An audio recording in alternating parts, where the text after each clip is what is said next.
अभी अभी एक पेशेंट मुझसे पूछ के गई कि डॉक्टर सिजेरियन सेक्शन करना ज़रूरी होता है क्या, क्योंकि मेरी गायनेकोलॉजिस्ट कह रही है कि मेरी बेबी की डिलीवरी सिर्फ सिजेरियन सेक्शन से होएगी और मेरे मम्मी डैडी सास ससुर सब बोल रहे हैं कि सिजेरियन सेक्शन करना ज़रूरी नहीं होता।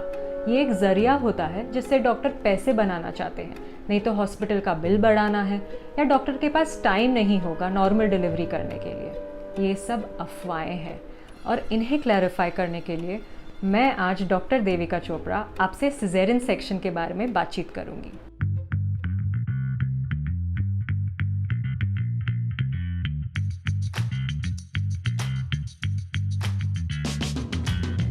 सिजेरियन सेक्शन क्यों किया जाता है, इसकी कॉम्प्लिकेशंस क्या होती है, इस पे मदर और चाइल्ड पे क्या असर पड़ता है और सिजेरियन सेक्शन की आफ्टर केयर क्या होती है, इस पे मैं आपसे आज बातचीत करूंगी। सिजेरियन सेक्शन के दो टाइप होते हैं, इलेक्टिव सिजेरियन सेक्शन और emergency caesarean section. Elective caesarean section तभी किया जाता है जब मदर की नॉर्मल डिलीवरी नहीं की जा सकती हो। आजकल आईवीएफ प्रेगनेंसीज बड़े वोग में हैं, इनफर्टिलिटी के केसेस बढ़ रहे हैं, इसलिए आईवीएफ, आईयूआई वगैरह के वजह से आजकल बेबीज़ बनाए जा रहे हैं। तो डॉक्टर को रिस्क नहीं लेना होता कि नॉर्मल डिलीवरी के टाइम कुछ ना कुछ हो जाए। डॉक्टर क्या, पेशेंट्स भी रिस्क नहीं लेना चाहते कि बेबी को कुछ हो जाए नॉर्मल डिलीवरी के टाइम। कभी कभी मदर का बर्थ कनाल छोटा होता है या मदर का प्लेसेंटा थैली के मुंह पे होता है, तो नॉर्मल डिलीवरी तो कर ही नहीं सकते। मदर के पेट पे कभी कोई ऑपरेशन हुआ होगा या यूट्रस पे कोई फाइब्रॉइड रिमूवल या पहले सिजेरियन सेक्शन हुआ होगा, तब भी डॉक्टर रिपीट सिजेरियन सेक्शन के लिए कहते हैं। अभी इमरजेंसी सिजेरियन सेक्शन क्या होता है? इमरजेंसी सिजेरियन सेक्शन तभी किया जाता है जब नॉर्मल डिलीवरी के दौरान बच्चे के हार्ट बीट गिरे या मदर को कोई कॉम्प्लिकेशंस होए, मदर की ब्लीडिंग हो जाए, मदर का ब्लड प्रेशर बढ़ जाए या कोई और साइड इफ़ेक्ट होए जिससे बेबी का हेल्थ या मदर का हेल्थ उस पर असर हो जाए। तो नॉर्मल डिलीवरी के दौरान हम सिजेरियन सेक्शन के लिए कहते हैं और मदर का सिजेरियन सेक्शन करते हैं। अभी सिजेरियन सेक्शन के इंडिकेशंस क्या होते हैं? मटर्नल इंडिकेशंस मतलब मदर के लिए, माँ के जान के बचाने के लिए, और फीटल इंडिकेशंस कि बच्चे के जान को बचाने के लिए। तो मटर्नल इंडिकेशंस क्या होते हैं? कभी कभी प्रेगनेंसी के दौरान मदर का ब्लड प्रेशर बहुत बढ़ जाता है, 140/90 या इससे ऊंचे रिकॉर्ड में आता है। तभी तभी मदर का ब्लड प्रेशर ब्रेन तक पहुंच जा सकता है और मदर को अकड़ी के अटैक या एपिलेप्टिक फिट्स आ सकते हैं।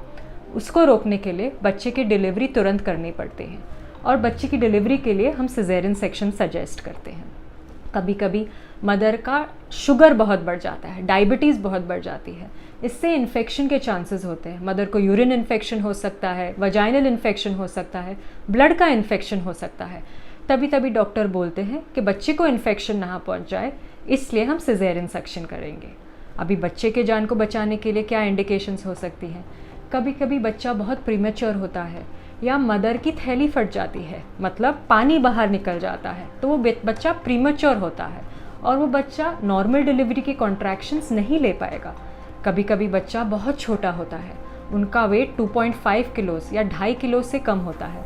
ये बच्चों का सिर नॉर्मल डेवलप नहीं होता है और वो यूट्रस के कॉन्ट्रैक्शंस नहीं ले पाता, तभी हम डॉक्टर सिजेरियन सेक्शन सजेस्ट करते हैं।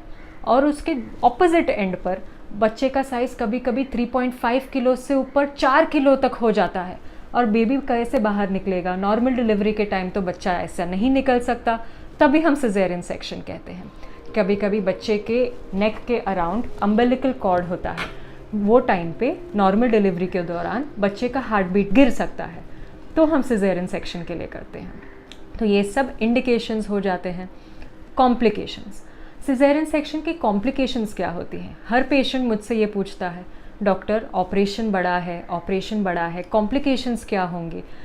तो ये क्वेश्चन बहुत रेगुलर क्वेश्चन होता है और इस पे मैं अभी आपको थोड़ा इन्फॉर्मेशन देना चाहती हूँ। हर सर्जरी के कॉम्प्लिकेशंस होते हैं। हर सर्जरी में एनेस्थीसिया होता है, तो एनेस्थीसिया के कॉम्प्लिकेशंस हो सकते हैं। हर सर्जरी में ब्लीडिंग भी हो सकती है और सिजेरियन सेक्शन में हम यूट्रस पे कट ले रहे हैं, तो वो टाइम पे ब्लीडिंग थोड़ा ज़्यादा हो सकता है। पर उसको प्रिवेंट करने के लिए या ये ना हो, हम ब्लड का प्रबंध सिजेरियन सेक्शन से पहले ही कर लेते हैं।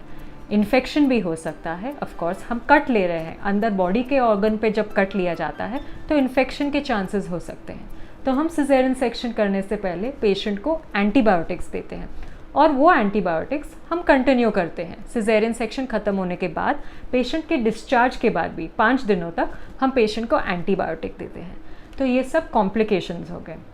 अभी आफ्टर केयर क्या होता है, पेशेंट के आफ्टर केयर का हमको क्या ख्याल रखना पड़ता है। सिजेरियन सेक्शन के आजकल के जो हम कट लेते हैं, सर्जिकल कट लेते हैं, वो स्किन के नीचे, वो नेवल के नीचे लेते हैं और स्टिचेस भी अंदर, स्किन के अंदर लेते हैं, जिसको हम सब क्यूटिकुलर स्टिचेस बोलते हैं। तो उनको निकालना नहीं पड़ता। पहले के ज़माने में स्टिचेस काटने पड़ते थे, आजकल हम स्टिचेस को काटते नहीं हैं। पेशेंट के डिस्चार्ज होने के 1 हफ्ते बाद हम ड्रेसिंग करते हैं और पेशेंट की पट्टी निकाल देते हैं और पेशेंट नहा भी सकती है। तो इसका कोई कॉम्प्लिकेशन नहीं होता कि ज़्यादा केयर लेना पड़ेगा पेशेंट को। और 6 हफ्ते बाद पेशेंट नॉर्मल हो जाती है। जैसे नॉर्मल डिलीवरी के बाद 6 हफ्ते बाद पेशेंट नॉर्मल हो जाती है, वैसे ही सिजेरियन सेक्शन के बाद पेशेंट नॉर्मल हो जाती है। सिजेरियन सेक्शन के बाद माँ को दूध नहीं आता, दूध पिलाने में तकलीफ़ होती है, ये सब अफवाहें होती हैं। प्लीज़, जब भी आपकी डॉक्टर आपसे सिजेरियन सेक्शन के बारे में बातचीत करना चाहे या बोलती है आपको सिजेरियन सेक्शन करना होगा, आप प्लीज़ उनसे खोल के बात कीजिए, उनसे प्रश्न कीजिए कि डॉक्टर क्यों कर रहे हैं सिजेरियन सेक्शन, बच्चे के लिए, मेरे लिए, इसके कॉम्प्लिकेशंस क्या होंगी। अगर आप अपने डॉक्टर से ये पूछेंगी, हर डॉक्टर आपसे खोल के बात करेगा। प्लीज़ आप डरिएगा मत। सिजेरियन सेक्शन आजकल के ज़माने में एक नेसेसरी सर्जरी हो सकती है।